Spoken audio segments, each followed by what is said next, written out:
एक बार फिर से स्वागत है दोस्तों। ये छोटा सा बोनसाई यानी छोटी मेहनत से बन जाता है, ऐसा बिल्कुल भी नहीं है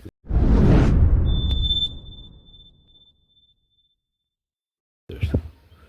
कोरोना से पहले हमने किसी प्लांट को रूट ओवर रोक वाला था, उसको हमने ट्रिम कर लिया था और उसी ट्रिमिंग के दौरान इस तरह की ब्रांच मिली, उसको रेत में ही लगा दिया था मेरे ख्याल से,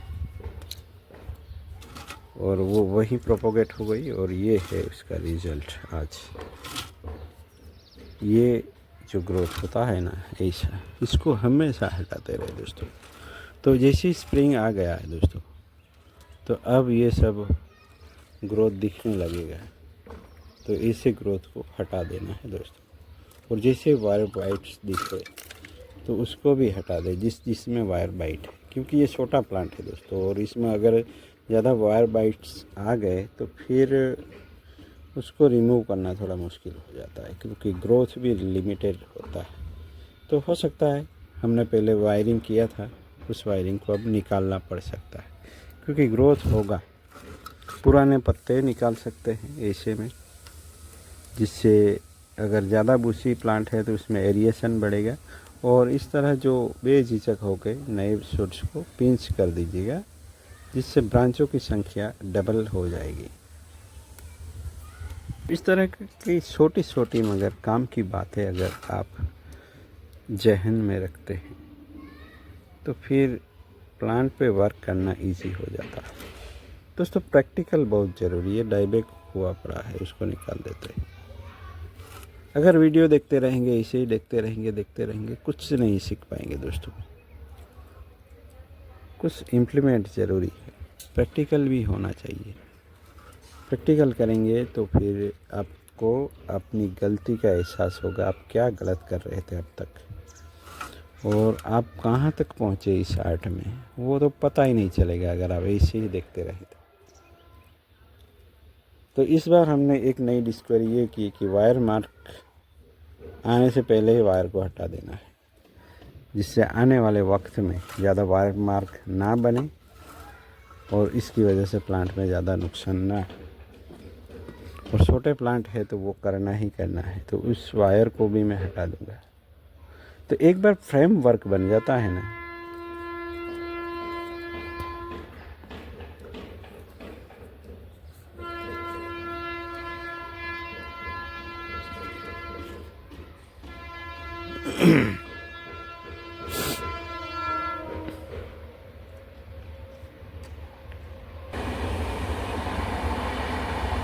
तो इस बार मैं जल्दी ही अनवायर कर रहा हूँ, जिससे प्लांट में ज़्यादा वायर मार्क ना बने दोस्तों। क्योंकि अब ग्रोथ पीरियड होगा, तो ग्रोथ में जल्दी वायर मार्क बनते हैं। और इससे पहले ही हमने वायरिंग कर लिया था, तो हमारा जो स्ट्रक्चरल वर्क है वो रेडी हो गया है, फ्रेम वर्क। इसी में ये प्लांट बने रहेंगे, तो फिर हमें ज़्यादा दिक्कत नहीं होगी। यहाँ देखिए फिर भी कितना ज़्यादा वायर मार्क हो गए, क्योंकि छोटे प्लांट में इसको रिकवर करना थोड़ा मुश्किल हो जाता है। तो फिर जैसे ही वायर मार्क दिखे, फ्रेम बनाने के बाद वायर को हटा दीजिएगा। इस तरह भी हटा सकते हैं, हर सेगमेंट को काट काट के। अगर प्लांट मुश्किल मूवमेंट वाला है तो हर सेगमेंट को काट लेना है। प्रॉपर वायर कटर हो तो अच्छा है, ना हो तो इस तरह का कटर इस्तेमाल कर सकते हैं, अच्छा है। तो एक बार बेसिक फ्रेमवर्क बन जाता है, बाद में तो हम ट्रिमिंग कर करके प्लांट को डिज़ाइन कर ही लेंगे। तो फ्रेमवर्क के लिए ज़रूरी है वायरिंग करना, और वायरिंग करने से फ्रेमवर्क जो बना है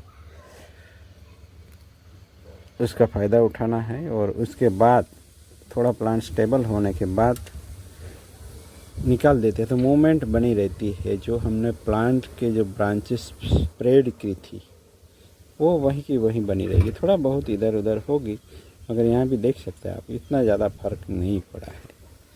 तो वायरिंग का भी फ़ायदा उठाना है और उसका नुकसान भी नहीं झेलना है।